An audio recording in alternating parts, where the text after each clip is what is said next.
Hey everybody, welcome to another brand new episode of the New American Media Podcast.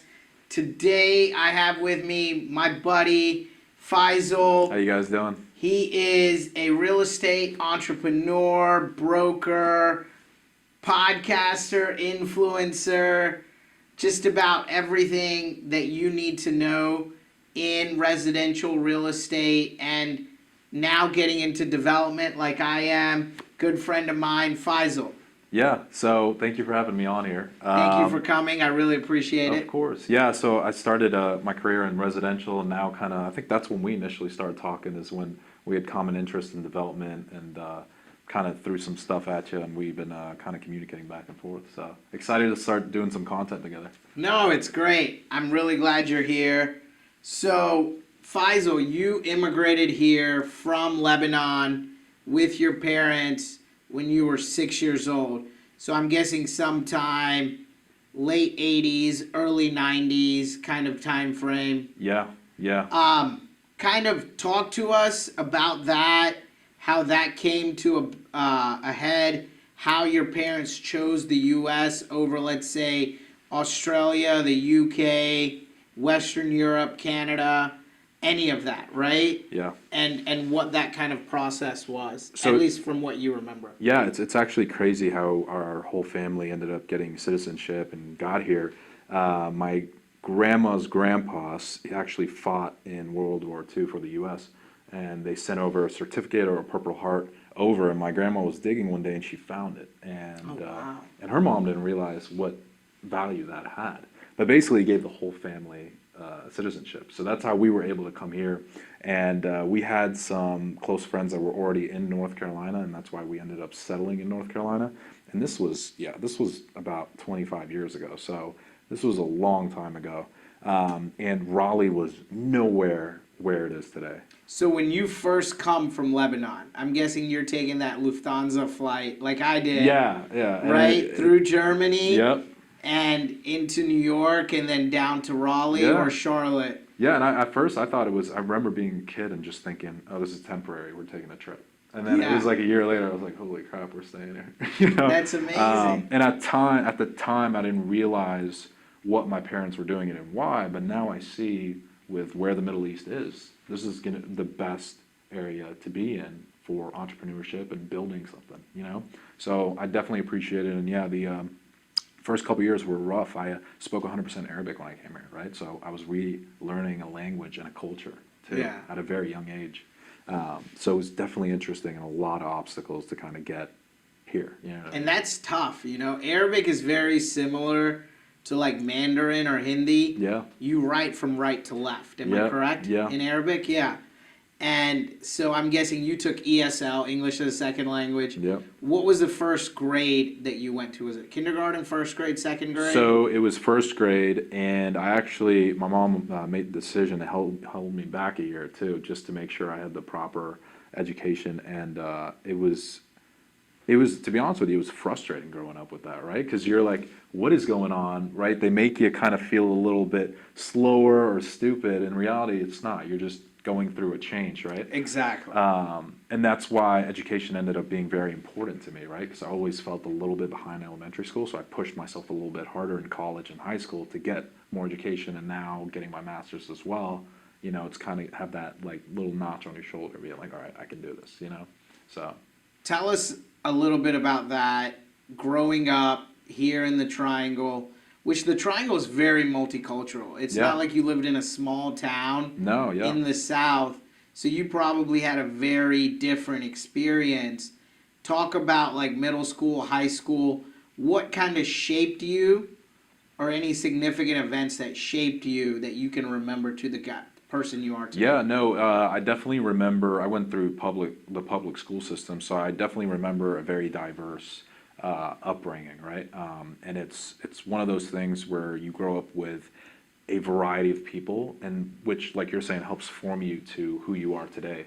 So for me, I remember hanging out with different groups and actually understanding who I am. And, you know, certain people do stuff and you're like, you know what, I might want to stay away from that. And then you kind of gravitate towards people you do want to be around. So I think that was very important. And you honestly learn a lot about yourself and figure out where you messed up in life, right? Like, in high school, I was doing a lot of stupid stuff. And then I slowly started realizing I got to stop hanging out with these people, you know? Right, right. And you adjust and you keep moving on. And I think that goes for you as a person and builds your character, but then it eventually gets you in a career that you want to be in, right? I did accounting in undergrad, right? And then I did a month shadowing in accounting. And I was like, I don't want to do this. Went into real estate. Loved the residential side. It was fast money and it's great, and I still do it now. But now I'm like falling in love with development. I see where development can go. And so now it's kind of the next step in my, career. So, yeah. No, that's awesome. So how, when you first started in residential real estate, kind of talk about the growing pains, learning it, because you probably started pre-08 or right after the financial crisis? Oh, it was after. So to be honest with you, I didn't feel the financial crisis. I was always in a seller's market in this area, right? But when I first started, it was nowhere near as bad as it is now. We still had 6 months of supply of housing, Homes would sit on the market for 2 weeks, and there wasn't any rush to bid over or anything like that. We would just negotiate with the sellers, and we'd have a happy medium. So today, it's exaggerated how competitive it is, even with the high interest rates. I mean, I had a listing in Cary, and it just sold this past weekend over asking. Yeah, that market's hot. You're looking at mid-7 rates, and they're still going over asking. So it goes to show you how much demand is in the area. But yeah, I first got into the industry. I joined actually Berkshire Hathaway inside the Beltline, and being an immigrant, my parents don't have crazy strong roots in the area, right? So a lot of people get into the industry with decades and generations of families within an area that it's a huge referral business. So I hit Facebook, I hit social media, right? I ran ads and cold called and figured it out, which during the time was frustrating, right? Because you'd see agents that were just getting business easily, and then you're over here pounding the pavement to get a deal through. But it was much more rewarding when I did get a deal, because I created it out of thin air. You know what I mean?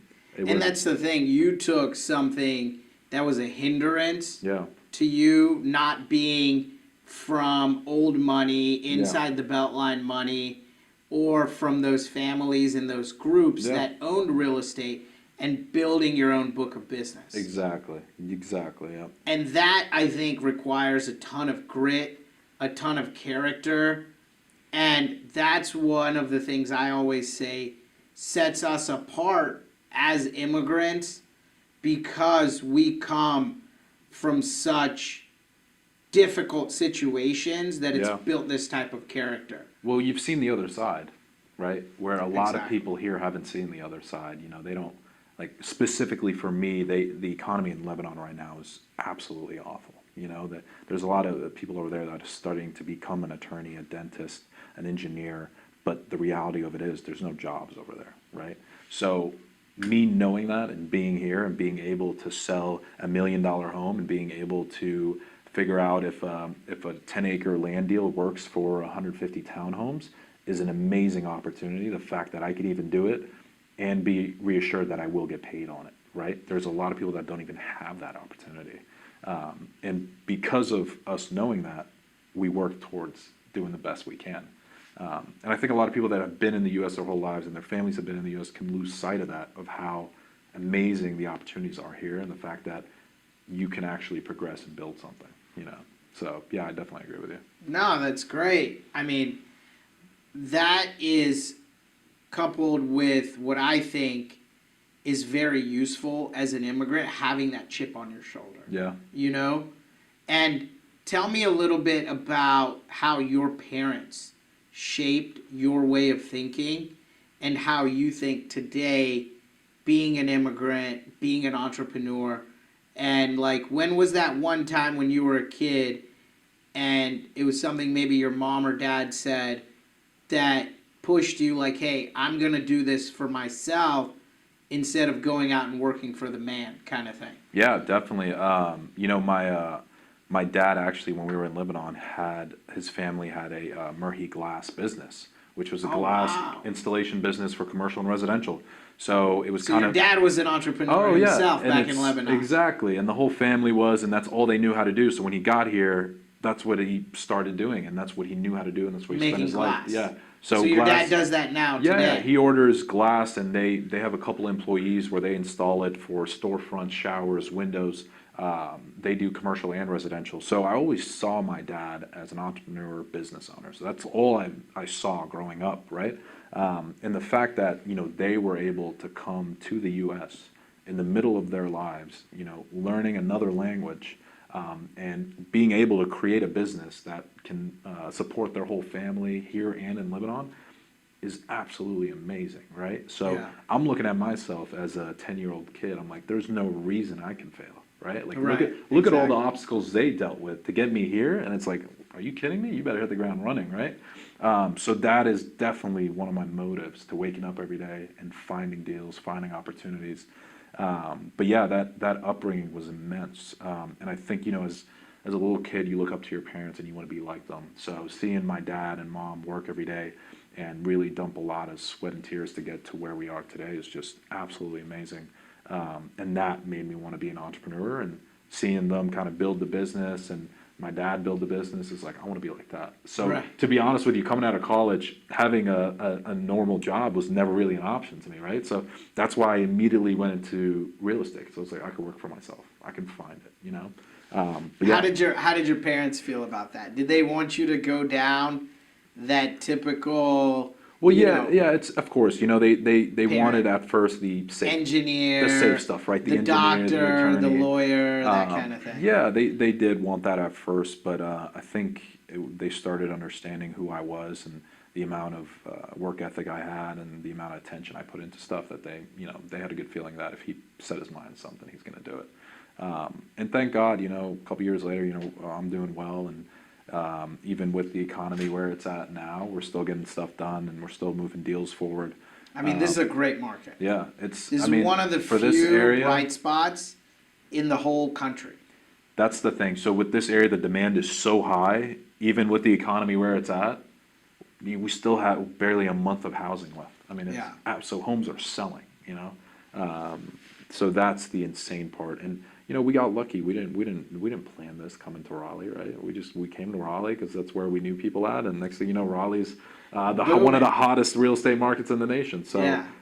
it kind of happens how it did, right? Couldn't have picked a better place, right? Exactly. At least you didn't end up in Ohio. Yeah, I would have felt for you if you were stuck in Yeah, Ohio. I'm happy they didn't choose North or South Dakota. That's for sure. No, that's awesome. Tell me a little bit kind of about some of the deals, projects you're working on. If you guys can see, we've got our project here, the terraces at West Cary. I'm sure Faysal has some buyers who'd be interested in this project. Yeah, definitely. There's, I think, high-end townhomes are really hitting strong right now in Raleigh and Cary and Morrisville. And I think it's because of a lot of the out-of-state attention we're getting, and that's a very common housing type, right, from people up north. So I think that's why these are selling very quickly, and I'm actually really excited about this once it's all completed. But yeah, what I do a lot of is finding opportunities for developers like yourself that have the potential of doing something like this. The biggest obstacle I'm running into, which we kind of talked off camera, is seller expectations, right? For a developer, it's going to take 12 to 14 months to get approvals and permits on what they want to build. And yeah, that's just zoning. That's just zoning. I mean, I do my contracts for 2 years. Yeah, exactly. You know? And and usually it still takes longer. This project, we started rezoning in April of 2021. Yeah, I mean, that's... We are in November of 2023. Still don't have site plan approval. We're looking at February of 2024, so 3 years later. Wow, I mean, imagine if you were still under contract with, you know... I mean, it would have saved me a lot of money. Yeah. I'm spending an extra $25K a month in interest payments on the dirt. But, you know, the good thing about your situation is a seller might have pulled out of that deal, right? Right. So whereas you, because you own the land, you're getting it done. And that's... The seller expectations is just way out of grasp with what we have. And a lot of it's on the local municipalities to speed up their processes. Why is it taking you 3 years to get approvals? You know, it shouldn't. When you initially reach out to them, hey, you know, Greg, we can get it done in 12 months. 3 years later, you're still kind of there, you know? So I think the local municipality needs to really step up a lot of the planning, public transportation and infrastructure, because of the attention and people we're getting now. We didn't plan this, we didn't expect it, and now we're getting hit hard, you know? Yeah. But yeah, we work on a lot of And building similar enough stuff. infrastructure, like we have a ton of approved 55 and up housing. Yeah, Because most city council members, for any city council, Raleigh, Durham, Chapel Hill, Morrisville, Cary, they're all over 65. yeah, And Cary, as a municipality, only has 19% of the population over the age of 65. Lower than the national average. yeah. But everything they approve is 55 and up. You know, I have clients that are begging me for something in Cary and new construction. I can't find a single thing unless it's 55. And there's other couple townhome communities. That's Yeah. it. There's not. You can't find a single family home. No, it doesn't exist. And there's one-off builds that are in the 2 mills, you know, Yeah. but, you know, what's the percentage of that? And you're completely right. I mean, the percentage of people coming here are either young professionals or young families, right? And like you're saying, everything in Cary is focused on 55 and up. There is a loophole in all of these 55 and up communities. If you have a young couple and they don't have kids yet, they can live in a 55 plus community. Up to 30% of that community can be under 55. Wow. So what happens So if they have a kid? if it's an Wow. existing home, Yeah. like let's say in the Preserve at Amberley or any one of those in Cary, West Cary, you can still go in and put an offer in on an existing home. If they say that, oh, you're not over 55, there is a federal and state law statute that says up to 30% can be under. Wow. So I would double check that. Yeah. But I was told that by multiple people. And I have friends of mine who live in the 55 community next to this. Wow. And they are under 55 years old. They just don't have any kids right now. Yeah. So I think when you buy the home, you can't have kids. Yeah. Now, if your wife or your partner gets pregnant afterwards, I don't know the rule for that. Yeah. But if you buy the home as a young couple or as a single person, you can up to 30% not be at 55 and up. Yeah. So Wow. there's a loophole There is a because loophole. I know that's not allowed. Yeah. I mean that's why properties, even resale that hit the market in Cary, are just getting swallowed up. They don't. The only thing that's left on the It's, market yeah. right now in the 27519 zip code that's here are 55 and up homes. There's it's- 13 of them for sale. And they're the ones not selling. And you know, and a lot of people give, you know, criticism to agents and brokers saying that if something pops up, you just need to buy it. And you know, they think we're joking, but we're being very honest in the fact of you and 100 other people are looking for the same product in the same zip code in the same neighborhood. Yeah. You're gonna have to jump on it. Exactly, because we have the best schools in Wake Exactly. County. Wake County in and of itself has a great magnet program. Yeah. So realistically, you can live anywhere in Wake County. Yeah. We're very blessed Yeah. to be in an area with such high regard for education, Yeah. and the metro itself has over 50% college graduates. Yeah. I think the national It's- average is 33%. Yeah. It's So I very mean that's high. huge for a Yeah. metro of over 1.5 million people. Yeah. To have that, that's amazing. You know, this metro area, the Triangle, has such a great foundation to become a major urban area on the southeast side of the U.S. And it's because of the schools. It's because of the diverse, and we've talked about this before the diverse industries we have, and just how everything is located with RTP, Durham, downtown Raleigh, and now we're finishing up the second belt line. Understand we're at the tip of the iceberg. Yes. But a lot of That's locals, what I tell people. a lot of locals are, you know, they're frustrated. They're saying, hey, we need to slow down. This is not what this area was meant to be. Right. But we're getting so much attention and so much demand, and that's why people are still buying the $700,000 homes in Cary that were $300,000, because they understand that $700,000 home is going to be an 1.2 $800 or a 1.2 in a couple years. So they know this is the tip of the iceberg, right? People from bigger cities have already seen it; they've already lived it. So that's why they're jumping in now.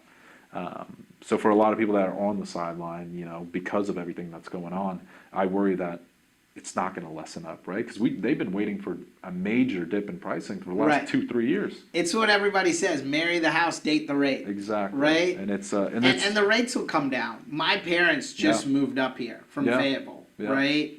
And they got rid of a 3% interest rate, and their new home is a couple $100,000 more than their home in Fayetteville, even though it's smaller, just because it's in Cary. Yeah. And their rate is 7.99, 8%. Wow.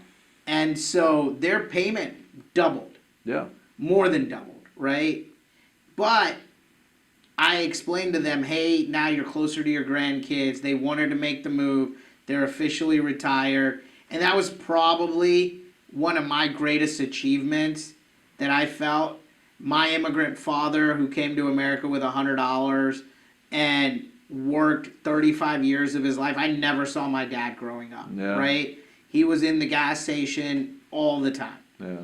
And having him retire and being able to allow him to retire and not have to worry about anything was one of my greatest feats, I feel like. Yeah, I could only imagine. You know what I'm saying? Yeah, I could only imagine what that would feel like. Yeah, that's crazy. And so going to that, tell me kind of like, how is your relationship with your parents today? Yeah. And kind of what do you see in them that you respect now that maybe you didn't when you were a kid? Yeah. In high school or even in college and those kinds of things, right? No, I have a great relationship with my parents, and I love them to death, and everything they do, it's very much the immigrant mindset of everything they do is for their kids and for the family. Exactly. Right? So the most selfless people I've ever met in my life, and I just hope I can be half the parent with my kids, you know? But yeah, their work ethic and their determination and everything they've been through in life with traveling to a new country and everything that happened in Lebanon, and the fact that they're still so positive and moving forward and just so level-headed amazes me, right? Because a lot of times we get so caught up in the hustle and bustle, and you get worried and stressed out.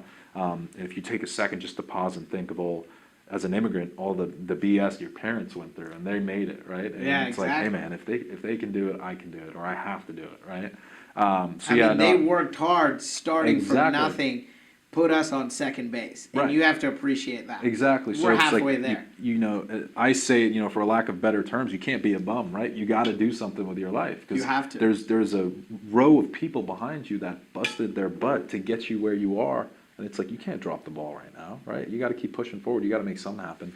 And that's why I love the stuff. I see you going through this stuff and making content about it. And I absolutely love it. And it's stressful as shit. Yeah. I will tell you that. Because I've had a job in banking and finance where I can make a couple $100,000 a year and be extremely successful and work 5-6 hours a day. Yeah. Right? Doing this, and I have not seen a dime in return for the past 3 years on this. Yeah. But it's extremely difficult. You're now raising capital from others. And sometimes I beat my head and I'm like, why am I doing this? Yeah. And that's when it comes back to, I'm given this opportunity. Exactly. And I can't fumble the ball. 100%, yeah. You're being handed the ball in the red zone. Yeah. Basically, to put a football analogy. Yeah. You're being handed the ball in the red zone. All you have to do is go and score the game-winning touchdown. Exactly, and that weight. So no matter how hard, you got 3 downs to do it. Yeah. And you can even throw it out on 4th. Yeah. No, it's exciting, man, and I love it. We're not kicking a field goal here. No, you're going for the extra point. You're getting that touchdown. I love it, and I think with this project specifically, man, all the years of frustration and headache you go through, once you see that first townhome up, I think you're just going to be like, wow. You know what I mean? Like, you created this. Yeah. Someone that had nothing, came with nothing, family came with nothing, is now developing in one of the hottest zip codes in the nation. That's magical. That's beautiful. And it's so amazing that you're in an area that allows you to even be at the starting line for that, right? Exactly. Like, that's amazing. I definitely. Most people don't even get this opportunity. That's what I'm saying. It's also development, right? Inside this belt line is very difficult, right? Inside Cary is very difficult. So it's absolutely amazing that you can get this done. I think it's definitely a major accomplishment, right? And many more to come. And development is also just a very difficult game to be in, right? There's no right way to do it. You figure it out, right? Exactly. So I had no idea what I was doing 2 years ago. Yeah, and I mean, you learn on the fly. I was in this meeting today. One of my civil engineer's employees, he's a partner at the firm. One of his lower level employees caught COVID. Oh, wow. And so they had to do it via Zoom. So this was our first in-person meeting. So the town of Cary, since COVID, since 2020, this was their first in-person DRC, Development Plan Review Committee hearing in person. Wow. In 3 years. That's insane. The last meeting they had was in February of 2020. Wow. That's insane. That is I mean, it took insane. that long. And I had to request it. I literally wrote in my email, I said all federal COVID-19 government protocols ended May 8th. I want an in-person meeting. Yeah. And so it took them a month, but they scheduled the meeting. And then what happens? Yeah. You know, one of my civil engineers guys gets COVID. So I'm there with the papers while he's explaining it on Zoom. I'm pointing it out.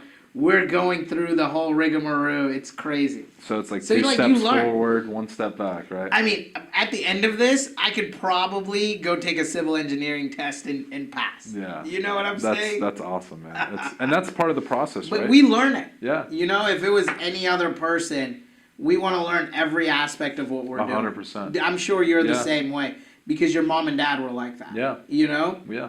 And that's where you get the power. I think the power is in knowledge, right? Yeah. The more you know, the better you are prepared for the next deal, and you're going to see stuff miles before it happens because you went through all the little details of this specific development. So, no, that's absolutely awesome. It's very exciting to even hear you talk about it, right? That this will be coming up from the ground. So it's very exciting to know.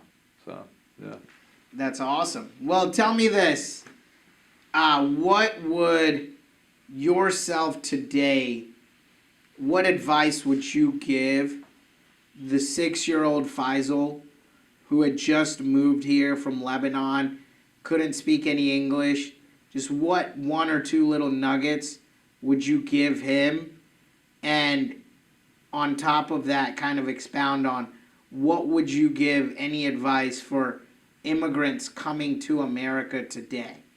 Yeah. Barely knowing the language. And this is in 2023 with higher inflation costs, higher, not being able to come, all of the obstacles that we have today that we didn't in the 90s or 80s. Yeah. I think one of my favorite quotes is, "This too shall pass."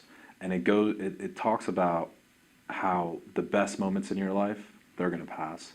And the worst times in your life are going to pass. And it's so hard for us once we're going through something bad to understand that this is temporary, right? Right. It feels like it's never going to end. And then when something really great happens to you, you feel like, oh, I'll never feel down again. Yeah. Where so basically that tells the 6-year-old or the immigrant that's coming here that whatever you're going through right now, be happy, enjoy it, and take as much information from it because it will pass, right? And once it's passed, and you're going to forget about it.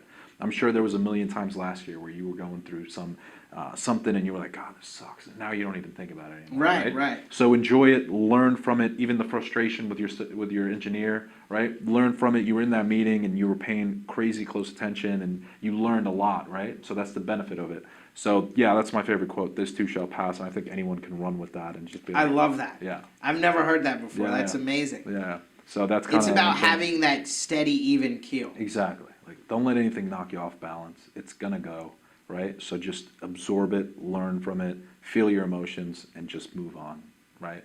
And it's to get you not to stress out over anything, right? Because everything's just gonna go. It's gonna go either way, right? The world's gonna keep moving. So take what you can from it. So No, that's awesome. yeah, man. I love that. That's great. Yeah. So, thank you for being on the pod. Of course. If you want to let our listeners know what your handle is on your socials, how to reach out to you, and your podcast as well. Yeah. So guys, if you can find me on YouTube, just search my name, Faysal Merhi. And then on Instagram, it's Merhi_real. So MERHI_REAL. So I would love to connect with you guys on there. Awesome. Thanks for man. being here, Thank brother. you. Thank you for having me.